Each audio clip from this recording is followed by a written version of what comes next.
খাদ্য চাহিদা মেটাতে আন্তর্জাতিক দরপত্রের মাধ্যমে প্রায় 10 লাখ টন চাল ও গম আমদানি পরিকল্পনা নিয়েছে সরকার। সচিবালয়ে খাদ্য পরিধারণ কমিটির বৈঠক শেষে খাদ্য উপদেষ্টা আলী ইমাম মজুমদার একথা জানান। এদিকে বৈঠকে অর্থ উপদেষ্টা সালেউদ্দিন আহমেদ ভ্যাট বাড়ানোর প্রসঙ্গে বলেন, অনেক দেশের তুলনায় বাংলাদেশে ভ্যাট কম। এত কম ভ্যাট দিয়ে এত সেবা প্রত্যাশা করা ঠিক নয়।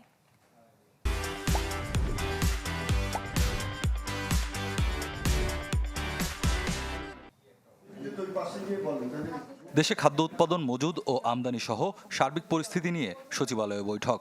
এতে উপস্থিত ছিলেন বিভিন্ন মন্ত্রণালয়ের সচিব, উপদেষ্টারা। পরে খাদ্য উপদেষ্টা জানান, চাল এবং গম মিলিয়ে প্রায় 10 লাখ টন আমদানি পাইপলাইনে আছে। যে কোনো ধরনের পরিস্থিতি মোকাবেলায় সরকার প্রস্তুত। বলেন, বাজারে চালের দামে অস্থিরতা কমতে শুরু করেছে। চাল এবং গম মিলিয়ে প্রায় 10 লাখ টনের মতো আমদানি পাইপলাইনে থাকে। তো হাওড়ে প্রায় 25 লক্ষ টন বড় উৎপাদন হয়, 25 লক্ষ টন বড় চাল উৎপাদন হয়। আমরা ওটার উপর নির্ভর করছি এবং ওটাকে গুরুত্ব দিচ্ছি আর কি।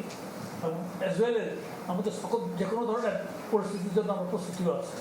এক প্রশ্নের জবাবে অর্থ উপদেষ্টা জানান, ভ্যাট বৃদ্ধির সাথে মহার্ঘ ভাতার অর্থ সংস্থান বা IMF এর পরামর্শ সম্পর্কিত নয়। দাবি করেন, অন্য কোনো দেশে বাংলাদেশের মতো এত কম ভ্যাট দিতে হয় না। বাংলাদেশ হলো সবচেয়ে লোয়েস্ট ট্যাক্স পেইং নেশন। আর এত কম ট্যাক্স দিয়ে আপনি কিভাবে চান যে সব কিছু দেবো আপনাদের, এটা কিন্তু আপনার এক্সপেক্ট করা ঠিক হয় না। খাবেন 600-700 টাকা, 20 টাকা আপনি দেবেন না ভ্যাট। গ্লোরিয়া জিন্স থেকে এক কাপ কফি খাবেন, ওখানে 15 টাকা দিতে আপনার বাদে। তো এইরকম যদি থাকে, অ্যাটিটিউড থাকে, তবে তো ডিফিকাল্ট। দায়িত্ব নেওয়ার সময়ে অর্থনীতির করুণ দশা উল্লেখ করে অর্থ উপদেষ্টা জানান, ব্যয় সাশ্রয়ী হচ্ছে সরকার।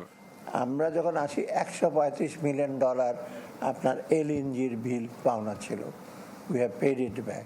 স্বপ্নিল শাহরিয়ার শিশির, চ্যানেল 24, ঢাকা।